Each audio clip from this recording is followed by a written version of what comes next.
Hola amigos, buenos días. Desde Ginebra, en el estudio de radio, imagen y sonido de Naciones Unidas en el Palacio de las Naciones, les transmite Juan Gasparini y tenemos el honor y la oportunidad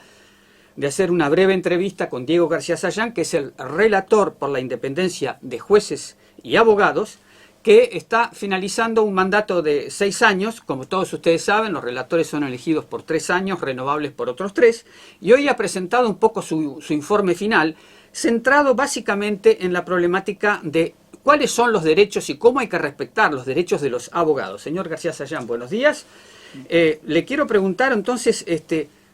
¿cuáles son las conclusiones de derechos humanos para que la situación de los abogados que tienen que defender personas que son perseguidas por la ley, o a veces no perseguidas por la ley, cuáles son sus criterios, cuáles son sus recomendaciones ante esta situación? Bueno, existen unos estándares adoptados en Naciones Unidas hace más de 30 años, los principios básicos sobre la función de los abogados,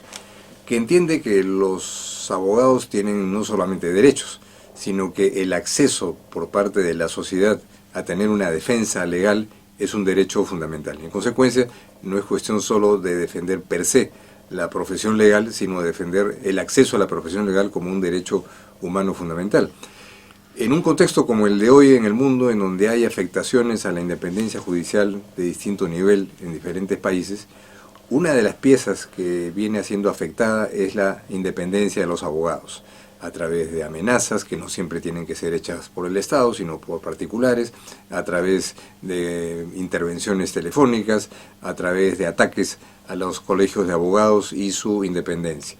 en donde al margen de quién realiza esas actividades, lo que existe es un deber de garantía por parte de los estados de asegurar que los abogados y abogadas puedan ejercer libremente su función y acceder a ello. El informe que he presentado el día de hoy versa justamente sobre eso, cuál es la situación del ejercicio de la profesión legal en base a una nutrida información recibida, y lo que se comprueba es que hay una especie de ola, ¿no? Que afecta a la profesión legal en todas las regiones del mundo sin excepción, y que eso tiene que ser materia de una atención particular por la comunidad internacional. Efectivamente, organizaciones de la sociedad civil en distintos países presentaron casos de abogados en Rusia, Belarus, Hong Kong, Nepal, Myanmar y Venezuela, donde no solamente tiene que haber una garantía, pero sino tiene que haber un respaldo de la legislación para que los distintos actores políticos del país respeten esas reglas. ¿No es así? Usted también ha estado vigilando de alguna manera la evolución de esa legislación nacional en los países. Claro, tiene que ver con legislación, con políticas, porque a veces la legislación puede estar bien, pero no se cumple. Otras veces la legislación permite, por ejemplo, que el Estado maneje las organizaciones y colegios de abogados cuando, de acuerdo a los principios básicos, estas tienen que ser autónomas y sus directivas elegidas única y exclusivamente por sus integrantes, abogados y abogadas. Y también tiene que ver con la vigilancia por parte de la sociedad. La sociedad es a quien tiene finalmente que referirse como la adjudicataria del derecho a tener servicios legales fundamentales, de manera que eso es un tema que tiene que ser garantizado, insisto, no como un derecho circunscrito a los abogados o abogadas, sino como un derecho de la gente. Esto es parte de principios, insisto, adoptados en Naciones Unidas hace más de 30 años, en 1990, pero en el escenario global hay otros esfuerzos que empiezan a aparecer. En Europa se está trabajando en preparar un instrumento internacional que podría ser un tratado internacional abierto a que países que no son parte del Consejo de Europa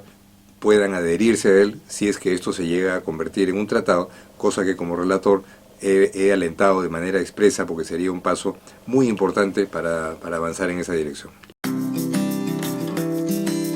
En la red de cooperativas Fedecases creemos en ideas como las de Nelson, que quería crecer su flota de lanchas y juntos cooperamos para hacerlo realidad. Tenemos soluciones para cada proyecto que te propongas: cuentas de ahorro, líneas de créditos y remesas familiares, pago de servicios y seguros para todos. Asóciate con los que creen en ti. Red de Cooperativas Fedecases. Ser dueño es lo tuyo. Otro de los elementos que han surgido en el debate es la buena noticia, en el sentido que hay que garantizar también la presencia de los abogados antes de los interrogatorios de las personas detenidas, como una garantía de que van a ser bien tratados. Ese es un elemento también importante porque es una protección. Hay unos principios hechos por un abogado argentino que se llama Méndez, que han sido de algún modo tomados como referencias en Naciones Unidas. ¿Qué opina sobre la evolución de esto de que tiene que haber siempre una presencia de un abogado cuando hay interrogatorios? Hay una serie de principios muy importantes que han sido hechos por organizaciones académicas, organizaciones de la sociedad civil y de derechos humanos, el Protocolo de la Esperanza, empujado por CEGIL, una organización de derechos humanos muy importante con sede en Washington, y los principios Méndez, que son elementos muy importantes impulsados por Juan Méndez, que fue antes relator de Naciones Unidas en otro mandato, que tienen que ver con ese momento en el que las personas privadas de libertad, antes del interrogatorio formal, antes de comparecer ante un fiscal o ante un juez, son los momentos de mayor incertidumbre, de mayor nubosidad en cuanto al ejercicio real de derechos fundamentales. De manera que los principios Méndez lo que buscan es dar ciertas pautas de cómo debe comportarse la autoridad en esas horas decisivas y a qué tiene derecho una persona que es privada de libertad en un contexto como ese, más allá de si es inocente o responsable, tiene derecho a una defensa legal oportuna y no cuando ya se hayan producido hechos que lamentar con un interrogatorio deficiente, sin garantías, o eventualmente algunos maltratos que también se pudieran haber producido. Entonces, hay piezas que se van generando en la propia sociedad que Naciones Unidas tiene que prestarles atención, aunque no sean tratados internacionales, sí son criterios muy importantes que creo que las sociedades democráticas pueden recoger, ¿no? Y además de su presentación de informe final aquí, usted va a presentar como fin de su mandato un informe a la Asamblea General de la ONU compuesta por sus 193 Estados miembros, y ahí hay una serie de principios que usted anticipó hoy, que deberían respetarse, digamos, para que la función de la abogacía tenga un buen porvenir, si se le puede llamar así. Así es, mira, Naciones Unidas pactó hace años una agenda, la Agenda 2030, con distintos grupos de obligaciones y de compromisos. Uno, el objetivo 16, tiene que ver con el Estado de Derecho, con el acceso a la justicia. De manera que cuando se fija una meta temporal como el año 2030, eso es una especie de aliciente para tener no solamente un objetivo vago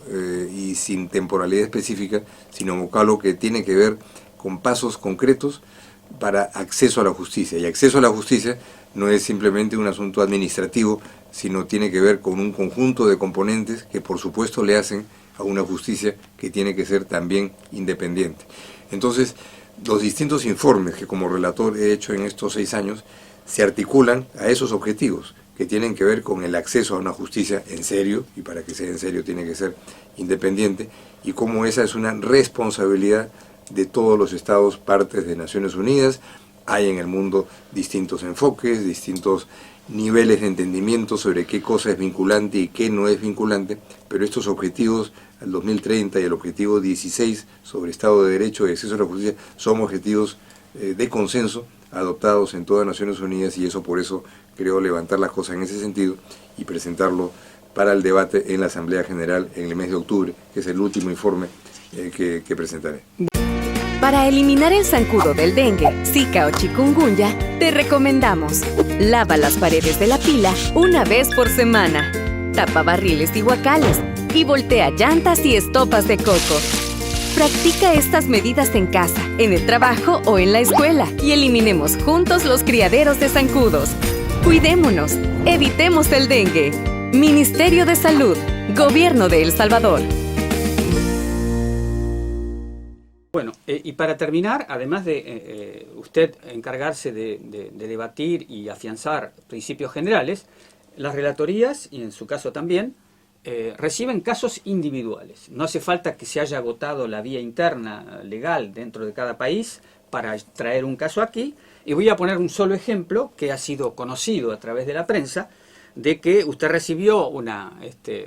denuncia de lo sucedido en la provincia de Entre Ríos, en la Argentina, con una fiscal, Cecilia Goyeneche, que había conseguido condenas de corrupción importantes y, en primer lugar, fue cesada de su cargo, finalmente ha sido expulsada, ha sido destituida como fiscal. Yo no le voy a pedir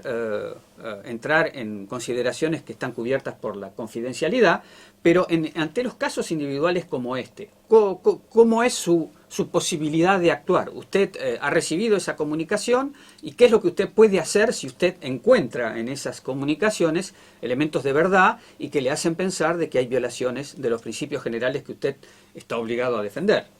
Bueno, cuando un relator, como en mi caso, encuentra que hay elementos de información serios en una comunicación que se recibe a propósito de un caso, y ese caso cuenta con la anuencia de la persona que es víctima de esas posibles afectaciones, el relator puede enviar una comunicación al Estado concernido y para el cual el Estado tiene 60 días para responder. Entonces es recién cuando se recibe esa respuesta o se vencen los 60 días sin recibirla, se puede publicar la comunicación que el relator o relatora haya enviado al gobierno respectivo. Estas comunicaciones son muy importantes porque abren un diálogo sabiendo que una comunicación del relator no es vinculante, no es una sentencia de la Corte Interamericana ni nada parecido, pero sí es algo que pone sobre el tapete un tema para una comunicación bilateral. Yo no puedo entrar a comentar la sustancia de este caso porque el plazo para que el gobierno argentino es el 26 de junio. Responda recién vence dentro de algunos días, pero en cualquier caso lo que es claro es que cuando hay un Estado federal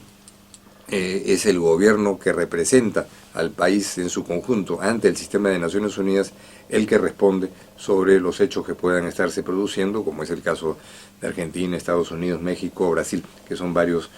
países en nuestro hemisferio que tienen una estructura federal. Lo único que puedo comentar en general es que el tema de la corrupción es un asunto de principal preocupación en lo que ha sido mi papel como relator. La corrupción como una amenaza permanente a la independencia de la justicia, pero la corrupción también como un reto en el que el espacio clave dentro de la estructura del Estado para enfrentar la corrupción está precisamente en manos de la justicia, de fiscales y de jueces, y corresponde a fiscales y jueces independientes. La tarea es la primera línea de combate y la última, porque llega hasta al Tribunal Supremo o la Corte Suprema, el papel central, de manera que cualquier hecho vinculado a corrupción que afecta a la independencia de un juez o de un fiscal es un hecho que debe merecer atención relevante por parte de la comunidad internacional. Entonces, vencido el plazo de los 2 meses, esa comunicación que usted le envió a la Argentina sobre este caso va a ser pública. Se hace pública. Y usted podría incluso tener alguna otra intervención eventual sobre este caso. Porque puede llegar... Hay una destitución de un fiscal por haber de alguna manera condenado personas por corrupción. Entonces si llega una comunicación, como que estoy seguro llegará del gobierno de la República Federal Argentina, se publica también esa comunicación y habrá que ver su contenido para ver si se puede o se debe establecer un diálogo que sería lo más propicio, porque como repito, en este caso no estamos hablando de un dictat, de una sentencia, sino de una comunicación que se recibe para prevenir un daño o para corregirlo, si es que ese daño, como parecería es el caso, se ha producido ya. Muy bien. Diego García Sayán, relator, le agradecemos por estos 6 años aquí en Ginebra y gracias a François Subiguer en los controles hemos podido hacer esta entrevista, tal vez la última de los 6 años de mandato. Desde Ginebra le transmitió Juan Gasparini.